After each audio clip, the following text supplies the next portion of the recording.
We will now continue the signing ceremonies, beginning with the President of Argentina and the Prime Minister of Armenia.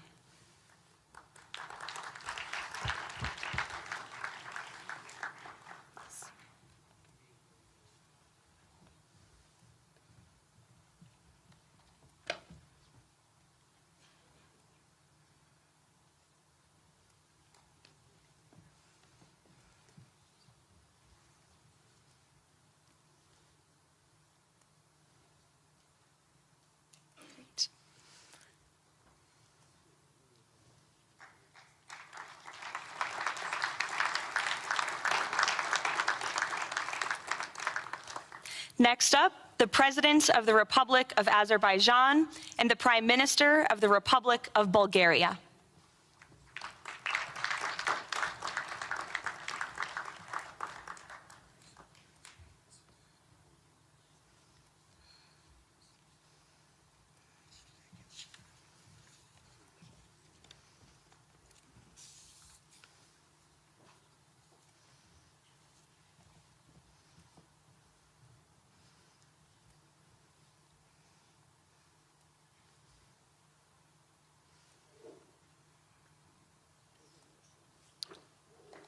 Thank you.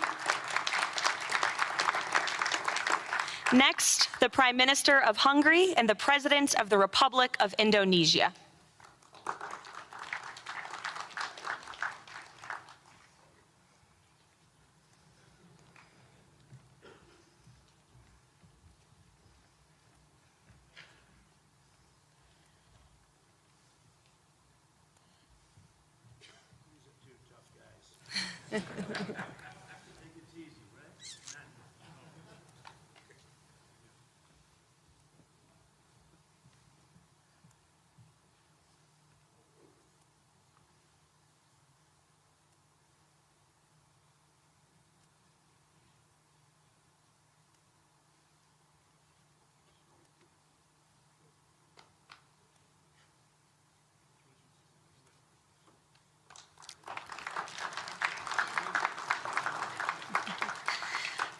Next, the Deputy Prime Minister of the Kingdom of Jordan and the President of the Republic of Kazakhstan.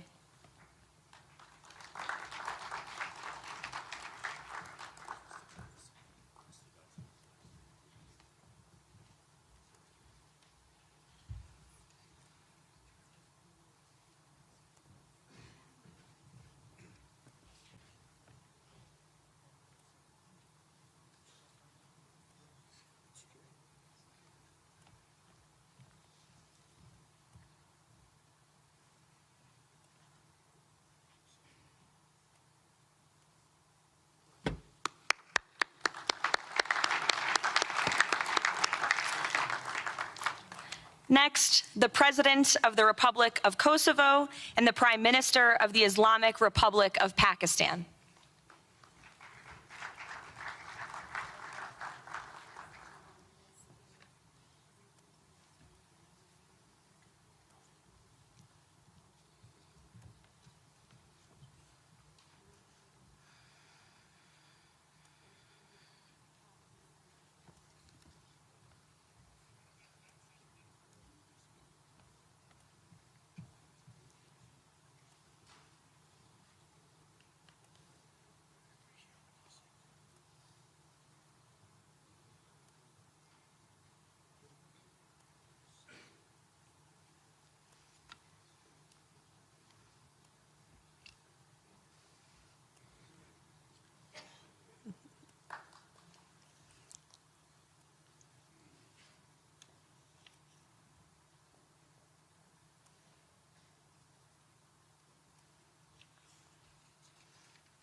That's it.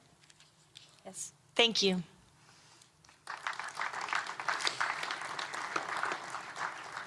Next, the President of the Republic of Paraguay and the Prime Minister of the State of Qatar.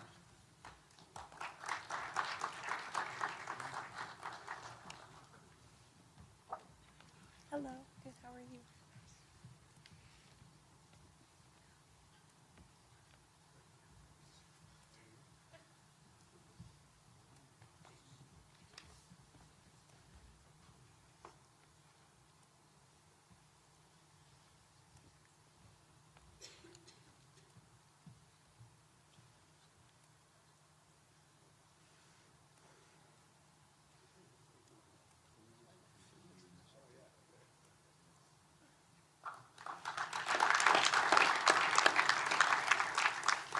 Next, the Minister of Foreign Affairs of the Kingdom of Saudi Arabia and the Minister of Foreign Affairs of the Republic of Turkey.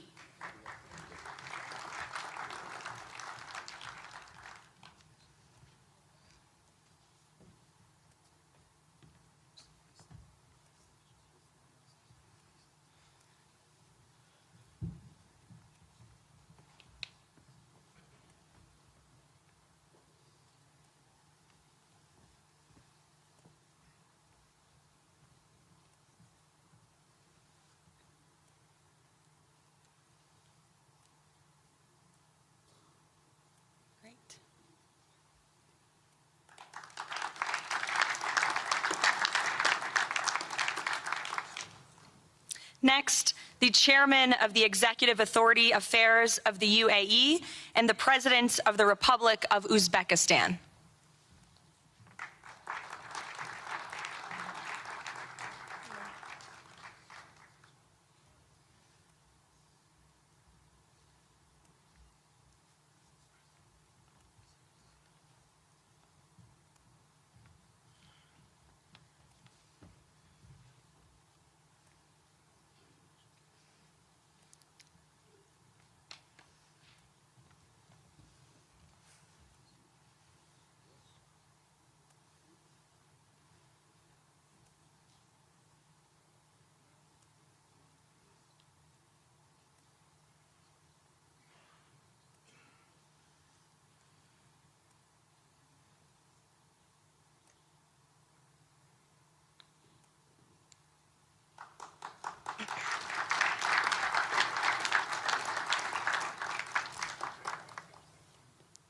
And last but not least, the Prime Minister of Mongolia.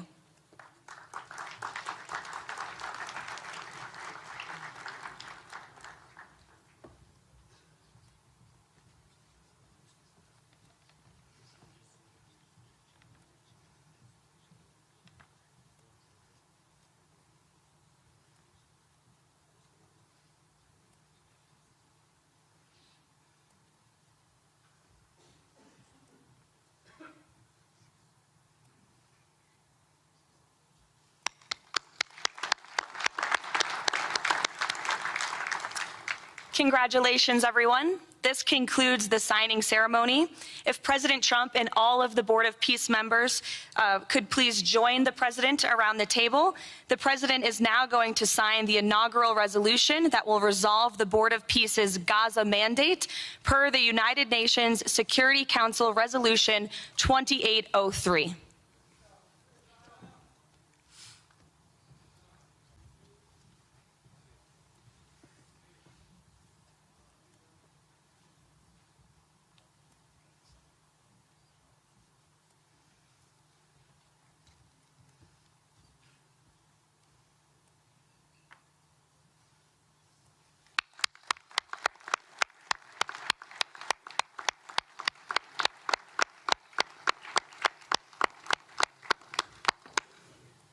Congratulations.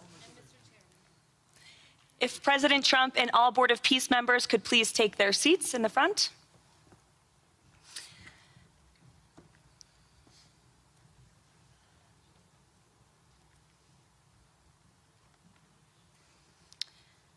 Now it is my honor to introduce the United States Secretary of State Marco Rubio, who will speak about President Trump and his accomplishments. Without further ado, Secretary Rubio.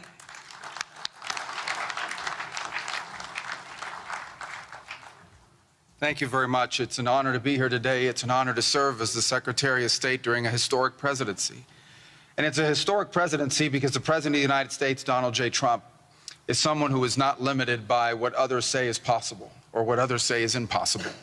He's not limited by some of the things that have happened in the past, and he's willing to talk to or engage with anyone in the interest of peace, always putting the American people and our national security first, but understanding that in the world that we share with so many others, peace is paramount to all of us. We are here today because of President Trump's vision. If we go back just a few months ago, people thought what was happening in Gaza was impossible to solve. 28 hostages that were dead, others that were still living, all these hostages that were being held. No one thought that that would ever come to a resolution without more fighting and more bloodshed along the way. In fact, frankly, many thought it was intractable. And sadly, many of the institutions that have served us well in many cases for the last 70 years were unable to do anything about it. But President Trump had the vision and the courage to dream the impossible, to believe that it was doable, and to pursue it with all of his heart. And he was in that capacity assisted by an extraordinary team, and I think both Jared and Steve deserve a tremendous amount of credit, Jared Kushner and Steve Woodcock, for all the work they put in. And all of our partners here today. And now we have this Board of Peace, who I believe's possibilities are endless. Obviously, with a focus first and foremost on making sure that this peace deal in Gaza becomes enduring. And I know this president has it as his highest priority and will give it everything he has to make sure that this is successful. I also want to acknowledge the extraordinary leaders that are here today. This is not just a Board of Peace, this is a Board of Action. Just like President Trump is a president of action. A lot of times people like to give speeches. I've been to many of these forums, and they're not useless, and they're not, they have utility in many cases. But oftentimes in international affairs, we often find ourselves at events where people are reading these scripted statements, these strongly worded letters that they put out, but no action, nothing happens. This is a group of leaders that are about action. And the President of the United States is a president of action, of getting things done. And today is the beginning of that, of a new era and a new stage that we think is so important as a model to the rest of the world of what is possible. And clearly the focus is right now on Gaza and making sure that the plan that's about to be presented to you here today, this vision for the future of Gaza, this vision for the future of the region, is not just possible and promising. It is our destiny if we put the time and the effort that it requires, as I know this board will do. But I also think it will serve as an example of what's possible in other parts of the world. Without losing focus on what's before us now, this is what's possible for other places and other conflicts that seem impossible to solve right now. So I want to, on behalf of the United States, on behalf of the team that worked so hard on this, thank every single one of the leaders that are here today and all of the countries that have committed to joining, and many others who are going to join. Others either are not in town today or they have to go through some procedure internally in their own country because of constitutional limitations, but others will join. Many want to be a part of this effort because it is going to be a successful effort. And you see it reflected here today among countries of different backgrounds from different parts of the world, majority Christian some, majority Muslim others, who've come together. In fact, former adversaries who have joined here as part of this Board of Peace. And all was possible, and I want to acknowledge this again, because of the vision and the drive of the President of the United States. So thank you all for joining us here today. We appreciate it very much.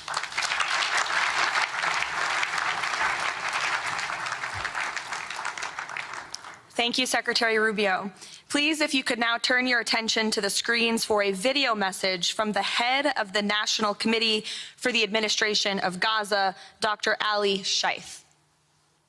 Distinguished leaders, colleagues, and friends, it is an honor to be here today. I want to start by thanking President Donald J. Trump and his administration for their intensive efforts to advance peace in the whole region. I also thank Egyptian President Abdel Fattah al-Sisi, Qatar, and Turkey as mediators, the Palestinian Authority, and members of the United Nations Security Council for welcoming the comprehensive peace plan. These efforts created the opportunity for a new future in Gaza Strip. But what will really matter is what comes next. This transition will succeed only if it delivers real, tangible improvements in daily life for Gazans.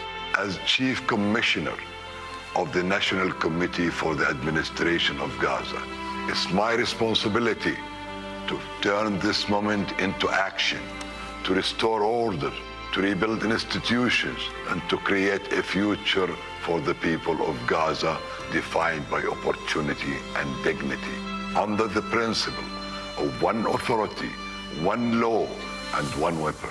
As a first step, I am pleased to announce the Rafah crossing will open next week in both directions. For Palestinians in Gaza, Rafah is more than a gate. It is a lifeline and symbol of opportunity. Opening Rafah signals that Gaza is no longer closed to the future and to the war. I want to be clear, there is much more work ahead, and none of it is easy. The road forward will involve difficult decisions, and setbacks, but this is a real step and it marks a new direction. Now, I would like to address the people of Gaza. من أرض الكنانة أتوجه الآن بكلمتي إلى أبناء شعبنا الصامد الصابر في قطاع غزة. لقد صمدتم وحافظتم على أسركم وأرضكم خلال سنوات عصيبة عجاف صبرت أعماقكم وكل الحدود. إن صمودكم الأسطوري له أعظم ما قدمت. Your legendary steadfastness is the foundation upon which we will build our future together. This moment is not for looking back, but for moving forward toward a prosperous and bright future. A future where our children grow up without fear or anxiety, where work is rewarded, schools are opened, and daily life regains its stability and security. The coming stage requires the concerted efforts of everyone, but you will not face it alone. Your voices have weight, your actions have impact, and your commitment to peace and the rebuilding of your communities will define the futures of the new Gaza Strip. Step by step, with discipline and determination, we will build a capable Gaza, capable of self-reliance, and we will build it into a center for freedom, opportunity, and peace. اليوم أسأل الأسرة الدولية ليس فقط أن تدعم هذه أسأل By our actions, hold us to clear standards and stand with the people of Gaza as we take this responsibility for our future. Thank you, ladies and gentlemen.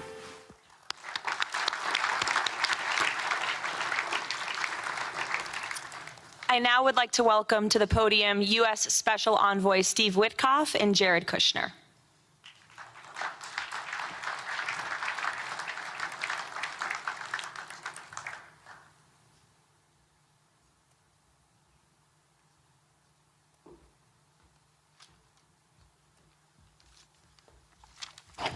Thank you, everyone, and welcome here. This is really my honor to be up here speaking. I remember when the president asked Jared, and of course our great Secretary of State, to work on something that the world thought was impossible and unattainable. But the president, on this peace deal for Gaza, as on all other deals we work on his behalf, said we had to try. And of course we were inspired by that. We have achieved a peace deal in Gaza. We have brought the hostages home, all of the bodies except for one, and we will bring that body home too. And maybe most importantly, we have created a sense of hope for what the future can bring in Gaza and all other places where the board of peace will operate. And I am so honored, Mr. President, to have worked on this on your behalf. I'd like to thank some people here who are here with us tonight who have done so much, done indispensable work to bring this deal together. Sheikh Mohammed, my good friend from Qatar, and Ali Al-Tawadi, Hakan, Fidan, and Ibrahim, General Hassan, and Foreign Minister Badr Abdulati, and of course, President Sisi, and Prime Minister Netanyahu, former Special Envoy Ron Dermer, and Michael Eisenberg for all that they did. I would also like to thank our core working group and members of the Board of Peace who have been working nonstop on behalf of this incredible, noble effort, around the clock for months on end, sacrificing time with their families and their own personal lives because they believe in the mission and the vision that the President has set out for us. I'd also like to thank, those people include Tony Blair, Yakir Gabay, Josh Grunbaum, Aryeh Lightstone, Laron Tonkman, Admiral Cooper, General Frank, and I probably have forgotten some along the way. And then perhaps most importantly, I want to thank our administration. We have an incredible team. It's amazing to work for this administration. I think you see the results that we get on behalf of the president because he inspires us so much. So I'd like to thank the Vice President of the United States, J.D. Vance, for all of his help and guidance, our Treasury Secretary, of course, the Secretary of State, who we work hand in glove with, and a special thanks to our Chief of Staff, Susie Wiles, who is always available to us for consultation, for steering, and for all else that she does. Thank you.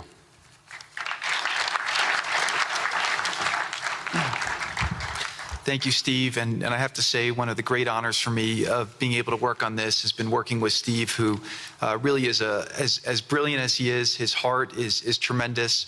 He's a lot of fun to be with. And even in some of these, very difficult moments where we didn't think things were happening, working together really was an amazing treat.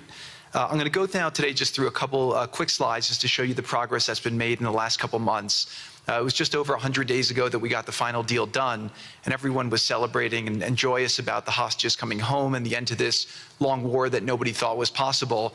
And Steve and I were panicking, saying, what do we do next? How do you implement peace? And as you guys know, peace is a different deal than a business deal because you're changing a mindset. And in Israel, there was 2 years of very intense war. For the people in Gaza, there was more than just 2 years of war. They had 20 years of hopelessness being ruled by a terrorist organization. For the people in the Middle East, their hearts were pulled by this. And throughout the entire world, it really was weighing on us. And so we needed to think about, what do we do next? How do we change the habits? How do we change the behaviors? And we really got to work right away. And the team that Steve thanked, including the White House team and the team, the volunteers, it's really been an incredible effort, very entrepreneurial. And we really did it in the way. I've been working now with President Trump for 10 years on politics. And what continues to amaze me is that he always takes a first principles approach and says, what's the most optimal outcome?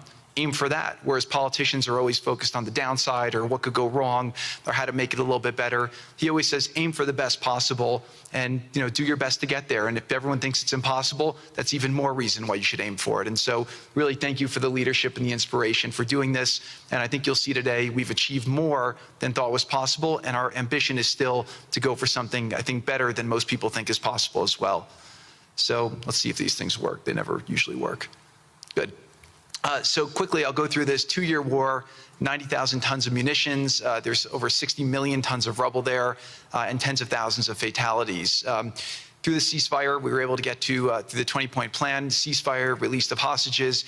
Getting the UN resolution passed was a huge, huge effort, really thanks to Mike Waltz and the whole team there. They did an incredible job.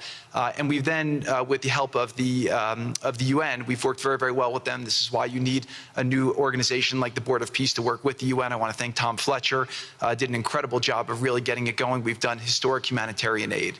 Going forward, number one thing is going to be security. Obviously, we've been working very closely with the Israelis to figure out a way through de-escalation. And the next phase is working with Hamas on demilitarization, which I'll talk about in a second.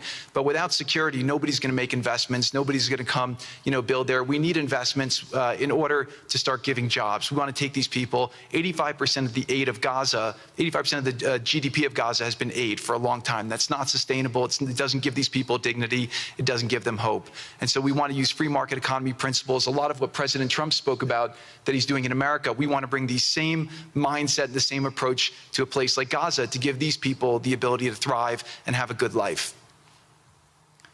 Let's see. So on the aid, I mentioned the UN. So now people are talking about famine. 100% of the food needs are met, and that's been overabundance. The cost of goods have gone down tremendously. Over 55,000 trucks have gone in, and over 1.4 million pallets. So it's been the largest humanitarian effort done into a war zone that anyone's been able to tell us about. This really has been a great joint effort that everyone's been able to do, and so it's a great thing. We all just heard from Ali. We have been so impressed. Steve and I were speaking to him and the entire committee. Such bravery of these people to step up. And we've worked with the Palestinian Authority, who's been helping us as well. But this committee is the first time it's a technocratic, apolitical committee. I really want to thank the Arab partners for helping us select the right people to do this. And we just need to believe in them and support them. I put this up here. It's probably a little too small for me to read, but this is really important if you saw the mission statement. So Hamas's mission statement was, we need to destroy the state of Israel. That has not worked well for the people, as we've seen. Their mission statement is, we are committed to establishing security, restoring the essential services that form the bedrock of human dignity, such electricity, water, healthcare, and education, as well as cultivating a society rooted in peace, democracy, and justice, operating with the highest standards of integrity, transparency. So these are the basic things. Their goal is to have peace and to help their people, which is an obvious mission statement for a government, but actually fairly novel for Gaza. So we did a master plan. We brought in, I think, Yakir Gabay, who's one of the most successful real estate developers and brilliant people I know. He's volunteered to do this, not for profit, really because of his heart. He wants to do this. And we've developed ways to redevelop Gaza. Gaza, as President Trump's been saying, has amazing potential, and this is for the people of Gaza. We've developed it into zones. In the beginning, we were toying with the idea of saying, let's build a free zone, and then we have a Hamas zone. And then we said, you know what, let's just plan for catastrophic success. Hamas signed a deal to demilitarize. That is what we are going to enforce. People ask us what our plan B is. We do not have a plan B. We have a plan. We signed an agreement. We are all committed to making that agreement work. There's a master plan. We'll be doing it in phasing. In the Middle East, they build cities like this in 2-3 million people. They build this in 3 years. And so stuff like this is very doable if we make it happen. Rafa will start with. This will show a lot of workforce housing. We think this could be done in 2-3 years. We've already started removing the rubble and doing some of the demolition. And then New Gaza. It could be a hope, it could be a destination, have a lot of industry, and really be a place that the people there can thrive, have great employment. Once this starts going, we think there should be 100% full employment and opportunity for everybody there. And we have a lot of data on what can be, but we think that this really gives the Gazan people an opportunity to live their aspirations. But it all starts with security, and it all starts with governance. Final note I'll just say on the Board of Peace, which is that all the lessons we're doing is we're basically studying the best practices from all over the world, and we're watching who does education the best, who does healthcare delivery the best. All of these things it's not secret IP. All this is IP that the Board of Peace is going to make public, and we want to encourage all the countries to be able to follow these best practices. A lot of the things that President Trump is doing in America, if they're working, we should all be copying them. If we find what's working in other countries, we should be copying them too. And so what the Board of Peace will have the ability to do if we're successful with Gaza is really show how do you do peace implementation, which is something that when we got this deal done, we didn't really find too much expertise or know-how on how to do it. So as we're creating this system, hopefully it's something that we can just document these learnings and make them available to all else who want to use them in the future. So demilitarization, this is something we're starting now that we have a new government in Gaza. This government will be working with Hamas on the demilitarization to really take the principles that were agreed to in the document to the next phase, and hopefully that will be successful. Without that, we can't rebuild. So if Hamas does not demilitarize, that will be what holds back Gaza and the people of Gaza from achieving their aspiration, and that's very important. So the next 100 days, we're going to continue to just be heads down and focused on making sure this is implemented. We continue to be focused on humanitarian aid, humanitarian shelter, but then creating the conditions to move forward. So thank you. Final point I'll just make is this is really only possible because of the work of so many people and President Trump's great leadership. But a lot of you have been asking, how can we help? So the countries have all been incredibly generous. We'll be doing the first conference where we'll announce a lot of the contributions that will be made in a couple weeks in Washington. From the private sector, there'll be amazing investment opportunities. I know it's a little risky to be investing in a place like this, but we need you to come, take faith, invest in the people, try to be a part of it. And then finally, I'll just talk to people on the media and on the social media, which is, this deal only happened because we worked with Israel, we worked with Turkey, we worked with Qatar, we worked with Saudi, we worked with Egypt. I mean, everyone worked together. We worked with UAE. We all worked together to make this happen. I see a lot of people trying to escalate, criticizing Israel or Israelis criticizing Turkey or Qatar. Just calm down for 30 days. I think that the war's over. Let's do our best to try working together. Our goal here is peace between Israel and the Palestinian people. Everyone wants to live peacefully. Everyone wants to live with dignity. Let's put our efforts towards promoting those who are doing the work to build this up, like Ali and his committee. Let's focus on the positive stories, and let's just calm down, turn a new chapter, and if we believe that peace is possible, then peace really can be possible. So we're going to continue to work every day. We need all of your help to do it. And again, I just really want to thank President Trump for his leadership in doing this. This would not have been possible without your commitment to this. Everyone thought it was impossible to end this war. You never gave up. You never stopped. Every time there was a setback, you told us to try harder. You gave us different ideas. And we've made several impossible things happen just in Gaza to date, and there's no reason why we shouldn't be able to make even more impossible things happen. So really thank you for your amazing leadership.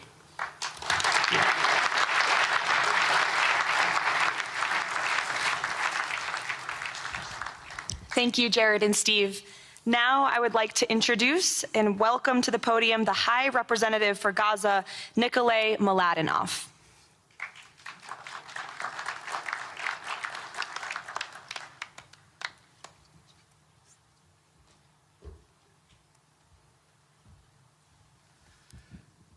Mr. President, it's a great honor and a massive responsibility for me, for my team, for all of us to be here with you to begin this journey.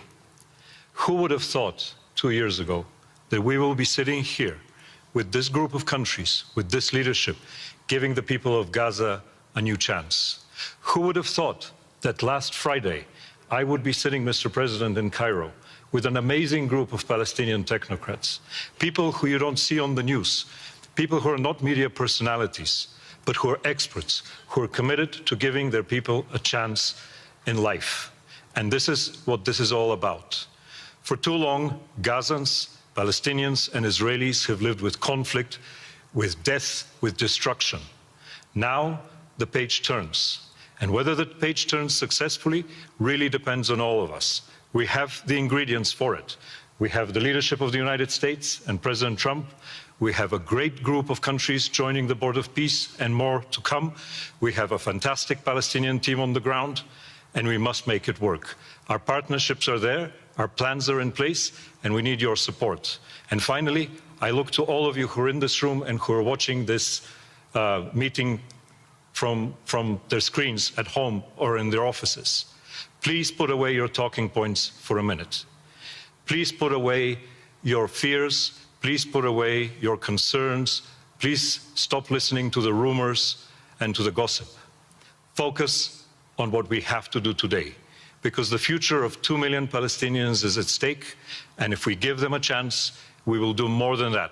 We will create opportunities for 1 billion people who live in the Middle East and beyond, and who are responsible, also who want to see transformation and a chance in life for the future. So please join us on this journey, join the Board of Peace, and join us in supporting this excellent initiative. And thank you again, President Trump and the United States, for taking this decisive leadership forward.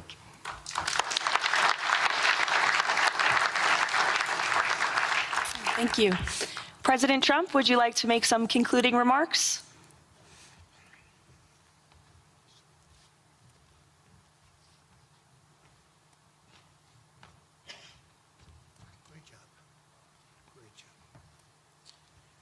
Well, I just want to tell you it's all happening. And one of the first things I said when we really got involved in this project, and it's a big one, but it's very doable, I said to Jared and Steve and some of the other folks, including Larry Fink, and congratulations on the great success. The two of you have done a fantastic job. This is bigger and better than ever. We usurped some of your time for a very important reason, and you understand that better than anybody, and we appreciate that you're here very much. Thank you both very much. But I said that, you know, this is a great location. It all begins, see, I'm a real estate person at heart, and it's all about location. And I said, look at this location on the sea. Look at this beautiful piece of property, what it could be for so many people. It'll be so great. People that are living so poorly are going to be living so well. But it all began with a location. That's the vision.